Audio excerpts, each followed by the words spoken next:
tu vas encore une fois de plus et oui, on retombe toujours sur nos pattes, c'est ça qui est dingue. Nous parler d'Amérique, Nicolas? Ouais, ouais, ouais, ouais, ouais. Ouais, Encore. ouais, ouais. Ouais, ouais, Non, ouais. mais je sais. Je parle très, très souvent de l'Amérique et surtout Ah, de la c'est bon. période du contact aussi. Je sais pas si vous avez remarqué. Oui, oui, à chaque fois, entre les recettes de cuisine et C'est clair. c'est toujours ça le point Mais commun. en fait, je me suis dit, bah, déjà, c'est un sujet où il y aura toujours des choses à dire parce que, bah, c'est juste énormissime Grave. comme base d'informations et tant que personne ne se plaint, bah, du coup, je compte vraiment pas m'arrêter, quoi. Dites-le dans les commentaires si vous en avez marre ou Si si vous en vous avez adorez. marre.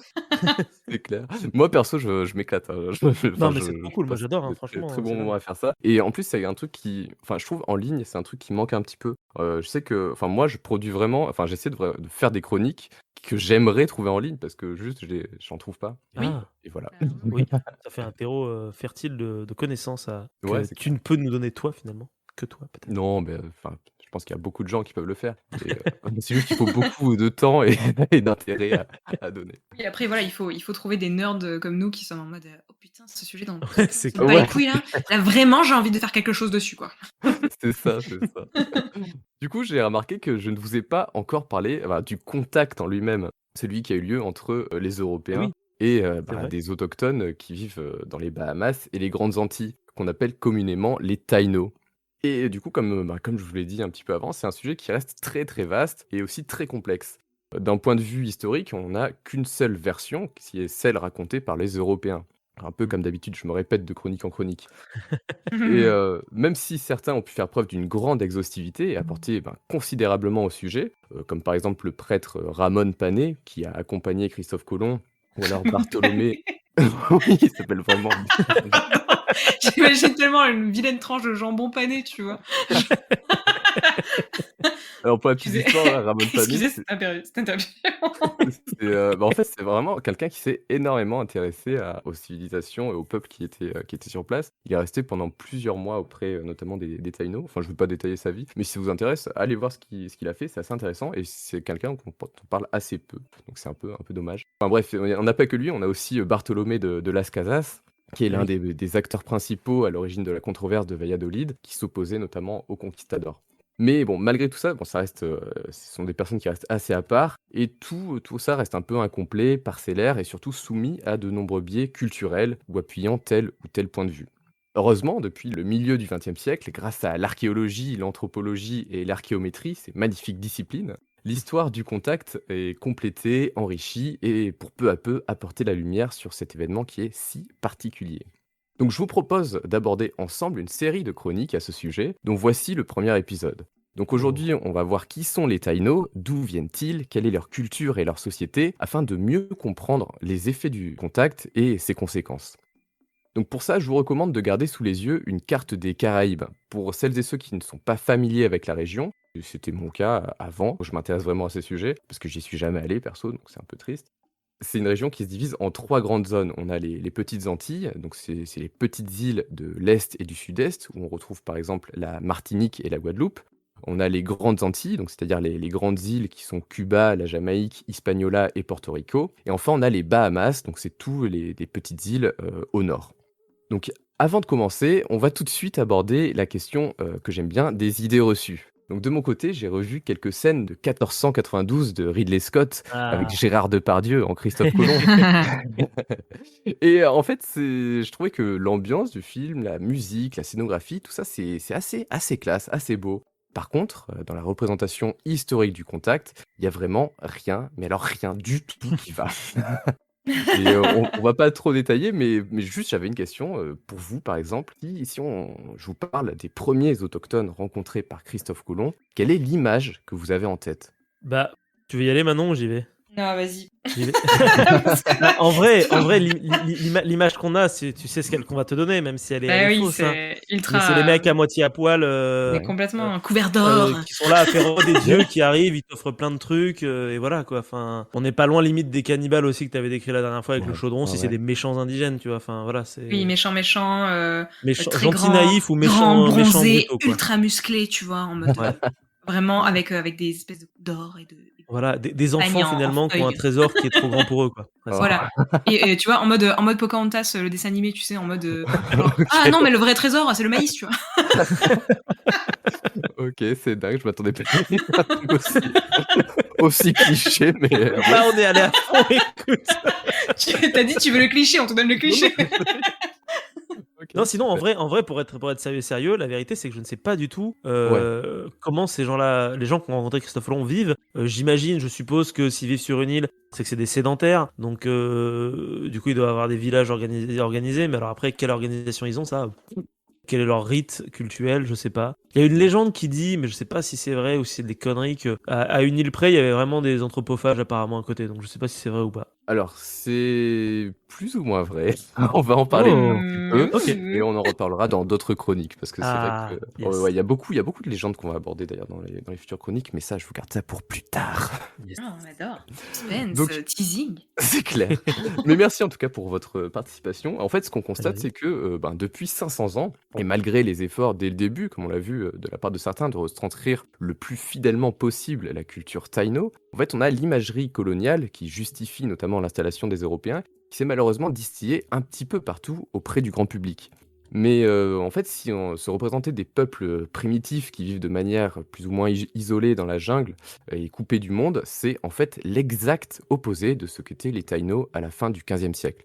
Et d'ailleurs, on se rapproche plus de quelque chose comme disait Marc, donc, une fois sa seconde réflexion abordée, on va Une avoir fois Une fois que des passé j'aurai commencé l'image à réfléchir. colonialiste de merde. ça, c'est clair. Donc, par exemple, j'ai un exemple, si on prend seulement l'île d'Hispaniola, c'est l'île sur laquelle se trouve la République dominicaine et Haïti, et d'ailleurs qui s'appelle Haïti en langue taïno, cette île, on estime la population pré-contact à plusieurs centaines de milliers, voire des millions d'individus vivant dans Oh! des centaines de villages. Donc c'est considérable hein, pour l'époque. Donc si on associe ça à une production agricole, il faut s'imaginer qu'Haïti devait être en grande partie couverte d'exploitation et de champs pour pouvoir maintenir une telle population. D'ailleurs, Bartholomé de Las Casas, il a une expression pour parler de l'île en la qualifiant dans ses écrits de ruche humaine, tant il y avait de monde et d'activité. Donc ça brise déjà un petit peu les clichés. Et le nombre de sites archéologiques précolombiens découverts ou malheureusement pillés confirme qu'on est très loin de territoires vierges ou dépeuplés et que la présence humaine dans les Caraïbes remonte à au moins 7000 ans. Malheureusement, les Taïnos sont quasiment tous éteints dès 1550 à cause des maladies européennes, de l'esclavage, de conditions de vie déplorables. Il y a quand même de petites communautés qui parviennent à survivre en se réfugiant à l'intérieur des terres, dans les montagnes et les collines, notamment à Porto Rico et en Jamaïque, souvent associées à des esclaves noirs en fuite, et ce jusqu'au XVIIe siècle. Mais comme je vous l'ai dit, il est assez complexe d'aborder les Taïnos. C'est encore un champ de recherche très actuel, et ce à cause de nombreuses difficultés. La première de ces difficultés, en fait, vient d'une mauvaise chronologie utilisée quasiment jusqu'à la fin du XXe siècle. Ça, malheureusement, c'est dû à de très mauvaises calibrations de datation radiocarbone, qui, mal adaptées aux spécificités de la région, ont pendant longtemps faussé les résultats et de fait toute une partie de nos connaissances. Donc merci l'archéométrie. Hein. La deuxième difficulté, on va taper un peu sur tout le monde là. Allez. Mais Yes. il faut. Donc la deuxième difficulté vient des modèles de peuplement appliqués aussi pendant la majorité du XXe siècle et qui découlent en partie, premier problème, mais aussi des paradigmes archéologiques appliqués de manière trop stricte avec un certain nombre de sites laissés de côté parce qu'ils ne rentraient justement pas dans ces modèles. Donc sans trop détailler, on a par exemple estimé pendant longtemps que la céramique était un apport tardif du continent américain, écartant volontairement les céramiques retrouvées dans les couches stratigraphiques les plus anciennes. Il n'est admis que depuis une vingtaine d'années seulement l'existence d'un foyer de production céramique caribéen avant les dernières vagues de migration humaine dans la région. Donc ça aussi, c'est un petit peu problématique. Et heureusement, ça fait pas, là on tape un peu sur l'archéologie, mais bon, voilà, on voit que depuis une vingtaine d'années, elle a su quand même se remettre en question. Et enfin, troisième difficulté, les Taïnos sont pas un peuple ou une culture unifiée. En fait, c'est une construction, c'est un concept qui est européen, ça. En fait, il n'y a jamais eu une nation taïno, mais tout un tas de peuples ayant des pratiques funéraires et religieuses proches, des techniques de production et d'artisanat avec des points communs, une langue semblable ou avec quelques différences locales. En fait, en bref, on a des traits culturels ou matériels qui forment un spectre parfois très nuancé plutôt qu'un Mmh. socle commun. Donc on a des archéologues et anthropologues comme Irving Roose ou William Keegan qui ont tenté de répartir les Taïnos en plusieurs sous-cultures en fonction des régions des Caraïbes ou des îles en s'appuyant sur les données historiques et archéologiques. Cependant, en fait, cette division, elle est actuellement remise en question. Par exemple, Haïti était elle-même divisée en 5 caciquats à la fin du XVe siècle, donc c'est-à-dire des sortes de royaumes avec chacun leur autonomie et spécificité. Du coup, est-il pertinent de les appeler tous Taïno? C'est des questions Mm. qui se posent actuellement. Et depuis peu, des archéologues et anthropologues comme Rojas en 2008 ou Antonio Curé en 2015 proposent de définir ces populations sous la forme d'un réseau culturel interconnecté avec des traditions locales affirmées. Donc ce réseau serait avant tout commercial, renforcé par une langue commune qui permet de véhiculer autant des biens et des ressources que des idées, des coutumes et des croyances. Et au sein de ce réseau se trouvent des villages dirigés par des caciques, donc c'est-à-dire des chefs, ayant autorité sur une zone plus ou moins étendue. Les caciquats peuvent avoir divers degrés de relations entre eux, allant de la guerre à des formes d'alliance ou de confédération, mais toujours avec des liens d'échange. Et bien sûr, ces relations évoluent sans cesse avec le temps. Et c'est tout cela, en fait, que par abus de langage hérité de la colonisation, on regroupe sous le terme Taino. Ajoutons à cela que d'autres cultures sont présentes dans les Caraïbes et interagissent avec ce réseau, et qu'il existe des établissements ayant des caractéristiques mixtes empruntant au spectre culturel taïno et à ces autres cultures. Alors, jusque-là, j'espère que vous suivez, Oui, parce que ça c'est Ouais, vraiment pas simple. ouais. Mais je vous rassure, à partir de maintenant, on va se concentrer en fait sur les tendances générales pour mieux tenter de comprendre. Et je vais utiliser, en l'absence d'alternatives, parce que comme je vous ai dit, c'est un champ de recherche qui est très actuel, je vais utiliser le mot Taino pour qualifier les sociétés de ce réseau où l'on retrouve ces tendances. Donc le terme Taino en lui-même, il signifie bon ou noble dans la langue native et n'a jamais été utilisé par des peuples autochtones pour s'auto-désigner. En fait, on doit cette utilisation aux Espagnols pour parler des communautés des Bahamas et des Grandes Antilles. Les Européens les ont longtemps aussi appelés les Arawaks, qui est souvent synonyme de Taino dans certaines littératures, notamment un peu anciennes, et parfois même sur Wikipédia aussi. Sauf que les Arawaks, c'est un nom donné à un peuple originaire du nord-est de l'Amérique du Sud. Et la similarité entre les langues des Arawaks et celle des Taino a semé, comme je vous ai dit, un temps la confusion, mais a bien plus tard été utile pour retracer les dynamiques de peuplement. Donc c'est à Irving Roos, le père de l'archéologie et de l'anthropologie des Caraïbes, des années 40 aux années 2000, donc qui est en partie responsable des erreurs précédemment citées, mais qui a quand même fait un énorme travail. Donc c'est notamment à lui que l'on doit une clarification sur l'identité des peuples taïno et leur origine, en soulignant des rapprochements notamment avec le groupe culturel et linguistique des Arawaks. Dans ce groupe, on a d'autres populations, notamment une qui est très importante et qui occupait les petites Antilles, qui est appelée les Kalinago, Kalina, Caribes ou encore Caniba, qui est à l'origine du mot cannibale. Et d'un point de vue des textes historiques, les Caribes et les Taïnos sont considérés comme presque radicalement opposés. Les Caribes sont associés à la guerre, à la pratique de l'anthropophagie et à la violence, tandis que les Taïnos sont décrits comme pacifiques, diplomates et ouverts. Le plus souvent, lorsque les Taïnos et les Caribes se battent, ce sont les Caribes qui prennent le dessus et capturent les femmes des Taïnos. Mais comme je vous l'ai dit, il faut prendre les textes dans leur contexte. Parce que dans les faits, on constate que les Européens ont été très bien accueillis par des Taïnos, mais ont surestimé la menace des Caribes qu'ils ont considérée comme de dangereux sauvages. Et tout ça a vite conduit à des généralisations abusives. Donc je vais pas trop m'étendre sur les Caribes aujourd'hui, mais juste dire que l'archéologie confirme en effet un plus large éventail d'armes de guerre que celui des Taïnos, et ainsi que la pratique de l'anthropophagie. Cependant, il a bien été attesté que des Taïnos participaient eux aussi à des expéditions, des raids ou des activités guerrières, donc ils ne sont pas si pacifiques que ce que les premiers Européens pensaient. Mhm. Au XVe siècle, les Taïnos forment des sociétés sédentaires matrilinéaires. Il semblerait que pour le commun du peuple, les foyers soient matrilocaux ou patrilocaux. Donc concrètement, les couples habitent dans la maison de la famille de l'épouse, de l'époux, ou parfois même leur propre maison, et les enfants dépendent de la famille de la mère. Mais ça, si vous suivez mes chroniques, je pense que vous commencez à comprendre comment ça marche. Oui. Pour l'élite de la société et les caciques, les familles sont aussi de lignée matrilinéaire, mais les règles de succession sont plutôt flexibles en fonction des traditions locales et des circonstances. Un point intéressant développé par Keegan, c'est la pratique qui semble répandue de l'avinculocalité. Alors qu'est-ce que ce mot barbare? Ça veut dire que lorsqu'un couple issu de l'élite se forme, il part habiter dans la résidence du frère de la mère de l'épouse. C'est donc Ah. l'oncle maternel qui choisit son héritier parmi tous ses neveux sans priorité d'aînesse. Et ce système, il a trois principaux avantages. Il permet d'abord de rassembler un grand nombre de ressources humaines et matérielles entre les mains d'un même clan. Il permet ensuite d'éviter des luttes internes puisque chaque potentiel héritier est sur un pied d'égalité avec les autres jusqu'à ce que son oncle le choisisse. Et puis il permet enfin de rassembler un nombre d'hommes beaucoup plus important au même endroit que dans un système patrilocal ou matrilocal puisqu'il y a moins de dispersion d'entre clans ou foyers. Et ça permet de lutter bien plus efficacement contre les menaces externes. Donc, comme je vous ai dit, les Taïnos ils vivent principalement d'une agriculture de subsistance adaptée à l'environnement insulaire, complétée par la chasse de petits animaux, la récolte de coquillages et surtout la pêche, dont ils développent des techniques assez élaborées à base de harpons, de flèches, de filets ou autres. Et dans ces autres, j'ai un exemple assez remarquable, c'est une pratique de pêche à la tortue qui consiste à pêcher d'abord un rémora. Donc, je ne sais pas si vous voyez, c'est un poisson à ventouse. En fait, c'est des poissons qui souvent, ils sont sous d'autres gros poissons ou sous d'autres tortues. Ah Ils oui, ont une OK. ventouse sur la tête. Et du coup, en fait, on pêche ça. Une fois qu'on l'a pêché, on le met dans un bac d'eau. Ensuite, on l'attache solidement à une corde. Et quand il y a une tortue qui est pas loin, eh bien, on lâche le poisson. Et du coup, on a juste à attendre que le rémora se fixe sous la tortue. Et il suffit de tirer la corde pour amener la tortue sur son embarcation. C'est génial. C'est génial.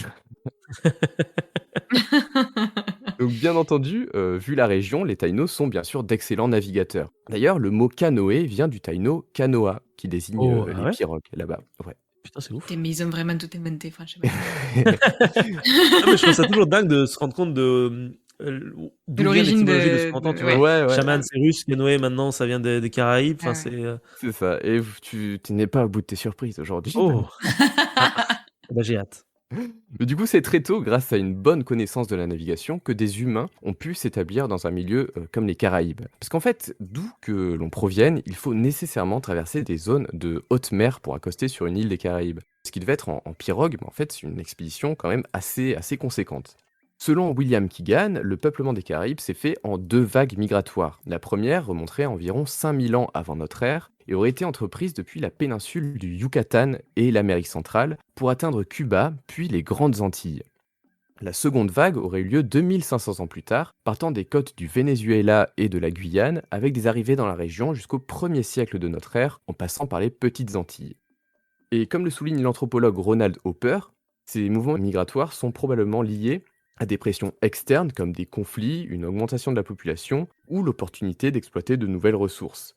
Cependant, contrairement à ce que l'on pourrait croire, on constate que le peuplement des îles ne s'est pas fait une île après l'autre, mais s'est répandu de manière plutôt homogène et simultanée. Alors la culture matérielle, et en particulier la céramique, permet d'attester qu'un réseau culturel avec des traits relativement proches prend forme à partir du 7e siècle dans l'ensemble des Grandes Antilles, dans de larges communautés qui sont déjà bien implantées. À partir du 9e siècle, on retrouve ces traits taïnos jusque dans l'archipel des Bahamas, et les populations semblent croître très rapidement. Et en effet, ces peuples savent particulièrement tirer profit de leur environnement en maximisant les efforts pour mettre la main sur des ressources de production qui sont forcément limitées dans une région insulaire. Les sites d'occupation se trouvent donc sur des points stratégiques entre l'accès aux ressources et une position avantageuse sur le réseau d'échange. Et bien entendu, tout cela facilite la mise en place de toute une organisation sociale qui va à son tour influencer les nouveaux sites de peuplement et instaurer toute une dynamique expansionniste. De navigateurs, les Taïnos deviennent au fil des siècles d'excellents voyageurs terrestres, et leur implantation, qui était d'abord côtière et tournée vers la mer, progresse au cours du temps vers l'intérieur des terres. Les voies maritimes et sur la terre ferme permettent des échanges et l'établissement de traits culturels communs qui, de par la division insulaire et les apports des autres cultures de la région, permet aussi l'expression de particularités locales, comme en témoigne notamment la céramique. Et ça peut créer des situations originales. On a un site, par exemple en Jamaïque, qui s'appelle Little River, où on a découvert des céramiques qui ont été créées localement, mais qui sont influencées par un style portoricain, donc une île qui est quand même assez éloignée. Si les Taïnos se retrouvent sur un si vaste territoire, c'est pas par pure commodité ou juste la volonté de vouloir prendre des ressources. En fait, il faut revenir à leur société même. En tant que peuple matrilinéaire, pour maintenir le système de parenté, il faut nécessairement que les mariages impliquent des individus de communautés extérieures, et en particulier pour l'élite de la société. Et les communautés liées par un parent commun échangent bien plus facilement, ce qui profite du coup au plus grand nombre. Et c'est de cette manière que la culture, sous sa forme matérielle ou non d'ailleurs, s'étend, que de nouveaux villages ou caciquas se développent et que l'on atteint une population aussi élevée. Ok. Si on retourne à Haïti par exemple, chaque cacica comprenait 70 à 100 villages. Chaque village est dirigé par un ou une chef tributaire de la ou du cacique principal. L'autorité de cette élite, en plus de garantir la structure de cette société, sert aussi à contrôler l'accès et la redistribution des ressources de nourriture et de production. Et un autre point soulevé par Keegan, c'est que ce système de communauté peut aussi s'expliquer par le développement du commerce et des échanges sur de longues distances. En fait, le rôle de dirigeant aurait eu une dimension de chef de commerce. Du Mm. coup, rassembler plusieurs communautés sous une même autorité aurait grandement facilité la mise en place de voies commerciales durables et pérennes, et par la suite, cela aurait amené à des relations hiérarchiques entre les villages une fois que tout est calé. Les villages en eux-mêmes, ils sont suffisamment grands et prospères pour accueillir jusqu'à plus de 2000 individus, ce qui est beaucoup quand même. Ils sont composés de 20 à 50 maisons, abritant chacune une ou plusieurs familles. Les maisons sont appelées des boyos, et c'est intéressant parce que ce terme, dans la langue taïno, ça veut aussi dire village et île. Donc c'est un peu comme appeler la maison, voilà d'où on vient quoi. Les boyaux sont faits de branches, feuilles et paille et sont de forme circulaire avec un toit conique.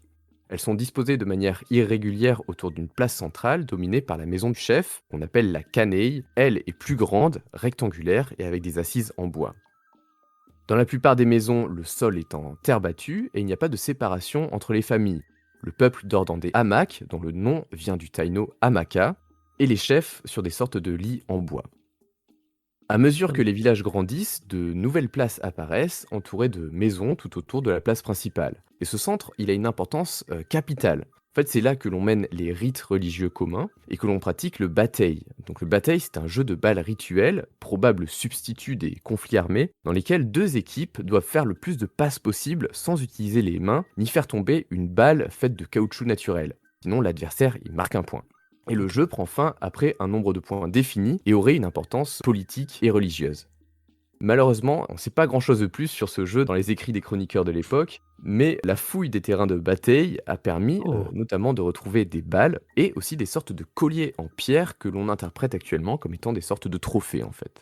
d'accord. Il y a un côté un peu comme le jeu de balle auquel jouaient je sais jamais si c'était les Aztèques ou les Mayas, mais Les deux, tout à fait. les deux, ouais. En fait, Ok. t'as des jeux Ça de ressemble. balles qui sont répartis un peu dans toute la région, et c'est assez intéressant parce qu'il y a toujours enfin, c'est pas des jeux, c'est pas du sport, hein, Ouais, c'est des rites religieux. Il y a un ouais. côté voilà, magico-religieux, voire politique, et C'est c'est pour éviter de intéressant se de foutre sur la retrouver. gueule en fait, d'une certaine manière. Ben, C'est pour éviter de se battre. ça peut servir à beaucoup de choses. Là, tu vois, j'avais lu bon, on Ouais. s'éloigne du sujet, mais Oui, pardon, j'avais lu désolé. un non, tranquille, non. J'avais j'avais lu un bouquin d'un anthropologue sur le sacrifice aztèque et en fait, le jeu fait Ouais. partie de la préparation au sacrifice Ah où, ouais. en fait, les sacrifiés dépensent leur énergie pour libérer le plus d'énergie possible pour qu'ils soient mieux Mieux. exécutés, on va dire. Donc Ok, c'est d'accord. là, on est dans un autre délire, Ouais, mais ok. on voit que le jeu est quand même présent. Ok. Donc si on revient sur la composition des villages Oui. avec ces différentes maisons et cette répartition, Irving Roos conclut à une hiérarchie de la population en fonction de là où on est placé dans le village. Et en effet, en fait, si depuis tout à l'heure on parle d'élite, de peuple, de chef, etc., c'est parce que les Taïnos ont une société divisée en classes distinctes. Le commun du peuple est composé des Naboria, c'est-à-dire les travailleurs et artisans, tandis que l'élite, appelée Nitaino, occupe des positions importantes de chef ou liées au commerce. Les Boïques, les détenteurs du pouvoir magique et religieux, font également partie de cette élite. Il est tout de même à noter que l'origine de cette division est sujette à débat et pourrait autant relever d'une tradition précolombienne qu'une modification de la société due au contact. Donc ça fait partie des choses où on n'est pas sûr actuellement. Quoi qu'il en soit, les chefs et caciques doivent veiller au contrôle de la production des ressources et de l'artisanat en assignant des tâches à la population, puis en s'appropriant le fruit du labeur de chacun pour le redistribuer à tous les membres de la communauté.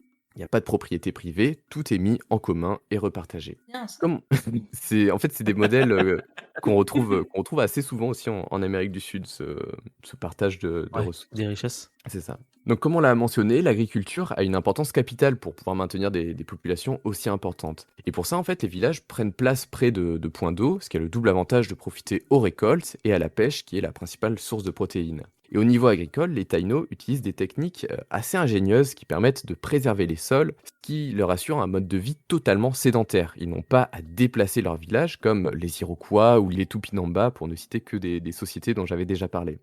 Et parmi les méthodes agricoles, on a du coup l'agriculture en champ ouvert dans les plaines, l'agriculture en terrasse sur les reliefs escarpés et des systèmes d'irrigation dans les savanes ou les milieux moins riches en eau. D'ailleurs, le mot savane vient aussi du taïno savana. Mais le plus représentatif de l'expertise de ces peuples, c'est le konuko, donc c'est-à-dire l'agriculture sur monticules de terre. Donc les konuko s'étendent sur des lignes régulières d'environ 1 mètre de haut pour 3 mètres de large. Et c'est une technique qui permet une agriculture au-dessus du niveau du sol, qui retarde l'érosion et permet de mieux conserver l'eau et l'humidité, et de faciliter à la fois la plantation et la récolte. Donc c'est un truc qui s'est un petit peu perdu, qui n'a pas vraiment perduré avec la colonisation, mais dont il y a certaines personnes qui essaient de faire revivre un peu ça.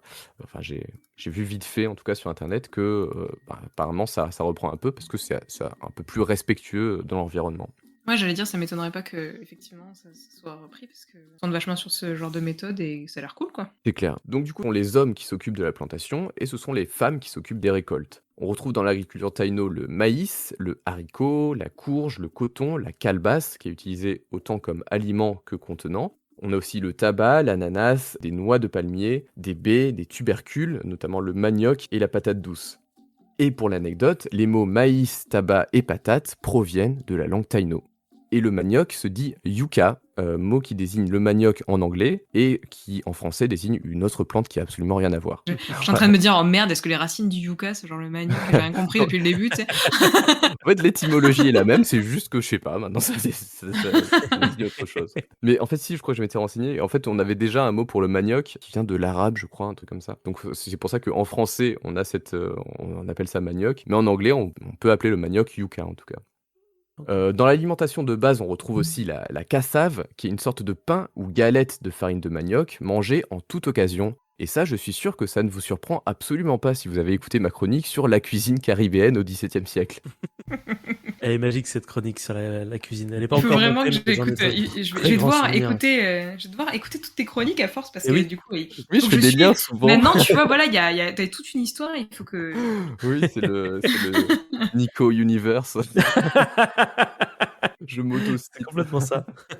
Allez écouter toutes les chroniques de Nico, comme ça ce sera fait, chers auditeurs. Donc côté matériaux, le coton est utilisé dans la confection des filets de pêche, des hamacs, des pagnes et aussi des coiffes qui sont associées à des plumes de perroquet notamment. L'artisanat taïno témoigne aussi d'une grande maîtrise d'autres matériaux comme le bois, la pierre, les coquillages, les os et l'argile. Les objets manufacturés sont autant utilisés comme ornements personnels que pour les échanges commerciaux. Et pour ça, on construit des canoës dans des troncs d'arbres creusés avec des outils en pierre.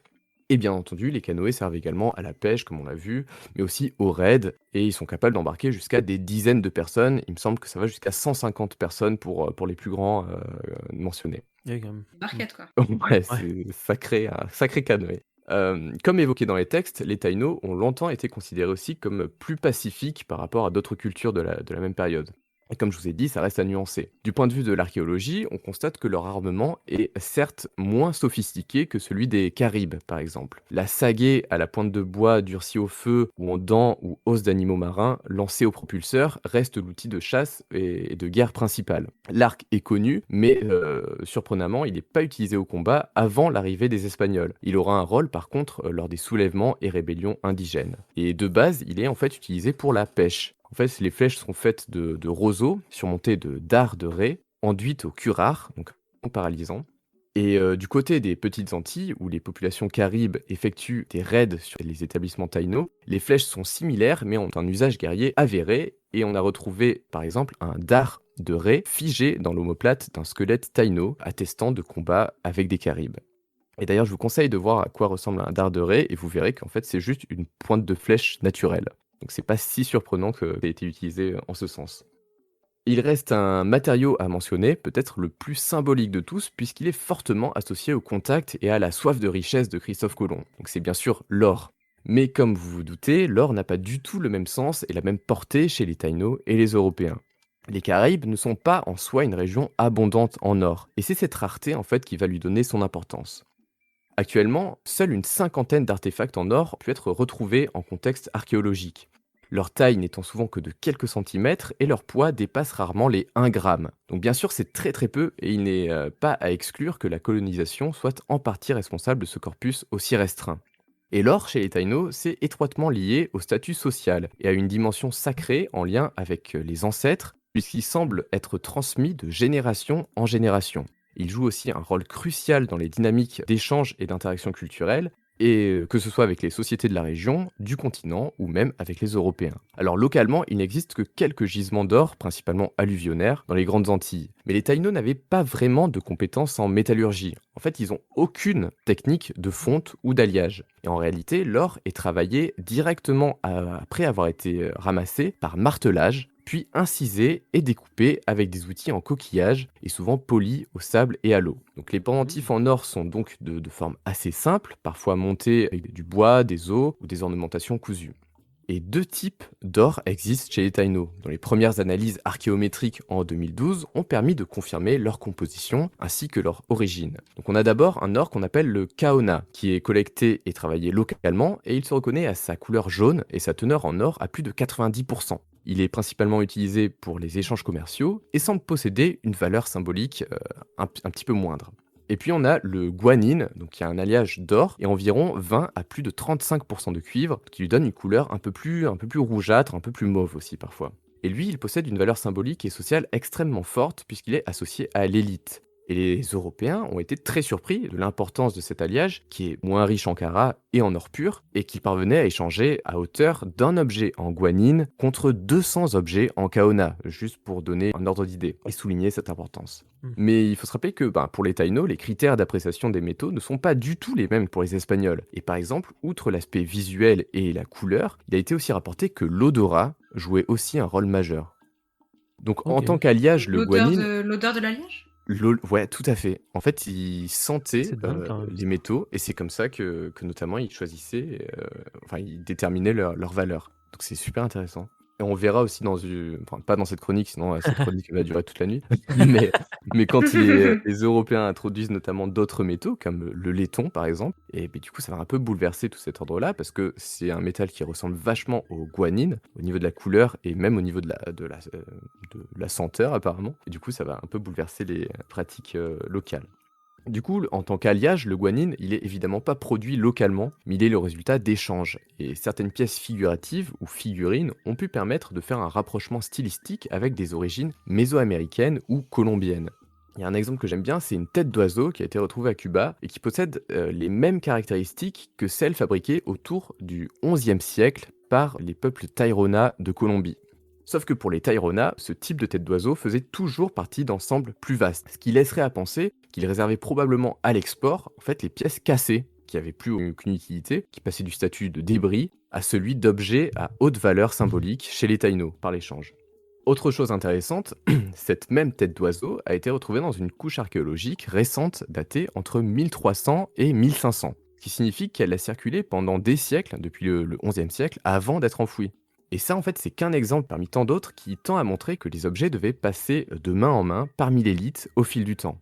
Et on a un autre exemple, c'est que l'or, en fait, se retrouve associé en contexte funéraire qu'après l'arrivée des Européens. Et avant, c'est juste, en fait, l'or qui a été peut-être abandonné ou laissé.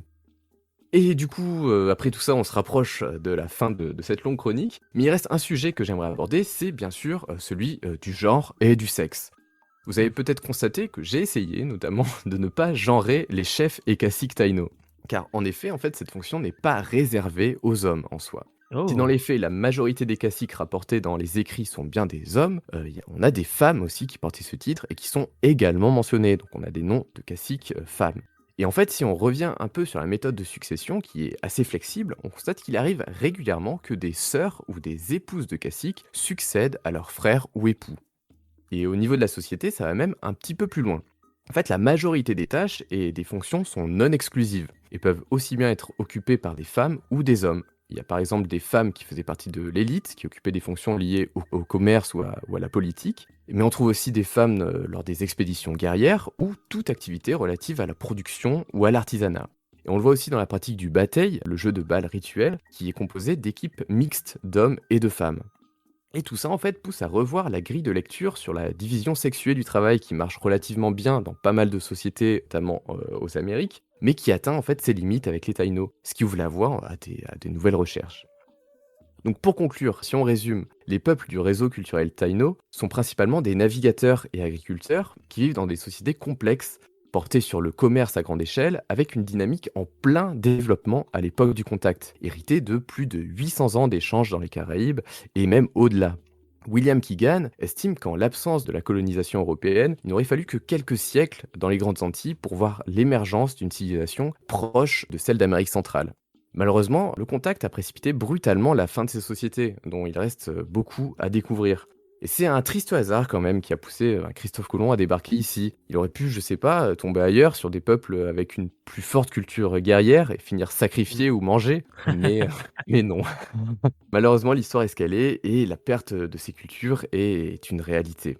Et à mon avis, c'est pour ça en fait qu'il faut continuer à étudier et renforcer nos connaissances à leur sujet, lutter contre les idées reçues véhiculées depuis la colonisation, réhabiliter la place de ces sociétés auprès du plus grand monde possible pour mieux souligner les ravages et conséquences du contact. Je pense qu'il est grand temps d'arrêter d'honorer ceux qui sont à l'origine de ce carnage au profit des civilisations autrement plus riches et fascinantes qui peuplaient ces régions. Donc voilà, j'ai juste effleuré le sujet. Donc vous l'aurez compris avec le premier épisode de cette série de chroniques, qui sert de très longue introduction, on va se concentrer uniquement du côté des peuples autochtones. La prochaine fois, nous nous plongerons dans la vision du monde Taino pour voir les implications du contact du point de vue interne de leur société. Donc on verra notamment les mythes, on verra les croyances, on verra en fait comment tout ça, ça a pu être compatible avec l'arrivée d'étrangers sur leur terre. Trop cool, C'est franchement. hyper intéressant, ça donne teasing, directement bon envie d'en savoir teasing. plus. Le teasing est ouf. Franchement, le teasing est ouf et je suis très content parce que je serai obligé d'être là pour entendre la suite. Donc, j'aurais pas besoin d'attendre, comme peut-être Manon, pour entendre la suite de ce que tu viens de nous raconter. Oh, tu sais, je suis au chômage. Potentiellement, je peux être là à toutes les chroniques. Et ben, je te dirai quand est-ce qu'il la fera la prochaine. C'est clair, ça demande un travail assez dur parce que, en fait, il y a assez peu de ressources qui vulgarisent ça, en fait. Ouais. Je me sers beaucoup d'articles et comme je vous ai dit, c'est un énorme bordel parce que tu as tout le côté archéologie, anthropologie qui a été, on a presque dû reprendre à zéro pas mal de trucs depuis les années 2000. Donc c'est un truc qui est très actuel et c'est dur d'avoir des infos qui soient très fiables. Et ça change d'année en année. Là, par exemple, depuis, je crois qu'il y a 2 ans, il y a des études en génétique qui sont sorties, qui contredisent pas mal de choses, mais en même temps, les études génétiques sont aussi assez critiquables. Donc, en fait, il y a une effervescence de recherche et toute une dynamique autour de ça qui est en cours. Donc, c'est assez fascinant. Ouais, tu En tout cas, m'étonnes. je trouve ça important et bien qu'on se réintéresse à ça et que justement il y ait des erratums de partout et c'est un moindre mal, je trouve, que d'essayer de réparer ça et de comprendre ces cultures-là, voilà, même si on y est pour rien, hein, en tant qu'individu, bien sûr. Oui, oui, bien sûr, non, on n'était Ouais, pas tout là à à fait. l'époque. Bah, ça fait du bien de se dire qu'on essaie de chercher qui sont ces gens finalement qu'on ne connaît qu'au travers du spectre de leur culture qui est complètement déformée par les yeux des occidentaux de l'époque, quoi. Ça et puis aussi D'Hollywood! Oh, si tu Et compares d'Hollywood, du coup, tu qui compares avec s'amuse avec l'importance quelque chose accordée comme jamais. à Christophe Colomb, qui est quand même un personnage, aux États-Unis, par exemple, tu as le Columbus Day. C'est assez drôle parce que je traînais sur des réseaux un peu de militants pour la cause indigène qui, en fait, tu as plusieurs courants de ce côté-là. Tu en as qui disent, je sais pas si je l'avais mentionné d'ailleurs, qui disent qu'il faut arrêter enfin qui insultent, genre qui prennent ce jour-là pour insulter Christophe Colomb et dire vraiment, des trucs à son sujet. Et tu as d'autres courants qui disent: «Bah non, il faut juste arrêter de parler de Christophe Colomb, il faut parler des Oui, des il faut peuples Oui, qui bah, sont non, là». mais de ouf, de ouf. c'est ce qui est le plus logique parce que pareil, Ouais, Christophe, bon, bah, il a fait son boulot, qu'on lui demandait de faire dans un contexte historique bien précis, quoi. C'est malheureux, mais c'est comme ça, donc faut juste arrêter d'en parler c'est ou en ça. parler autrement, quoi, en fait, juste tout simplement. En parler comme, aborder un autre point de vue sur l'histoire, et une histoire qu'on connaît trop, quoi. À propos de la découverte de l'Amérique, il me semble que Jules, pour l'épisode 2 de cette saison, a fait un truc sur le peuplement américain, donc n'hésitez pas à aller Yes. y faire un tour parce que vous verrez que le peuplement américain et la découverte de l'Amérique, c'est pas en 92 en fait. Vous avez vu Et bah, 1492? non, j'ai jamais vu Oui, mais alors je l'ai 1492. vu à l'école, donc ça date.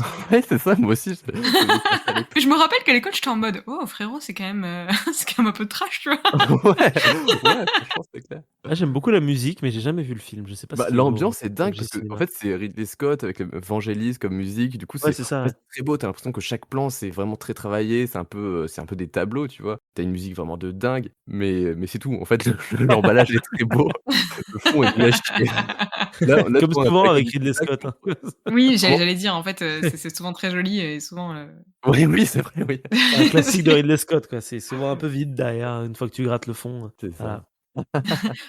Bon, bah, écoutez, du coup, bah, merci Nico pour ta super chronique, ça donne envie de voir la suite. Si ce petit instant passé en notre compagnie vous a plu et que vous avez envie d'en passer d'autres avec nous, eh bien n'hésitez pas à vous abonner, mettre un petit pouce bleu, partager la vidéo ou encore nous suivre sur les réseaux sociaux.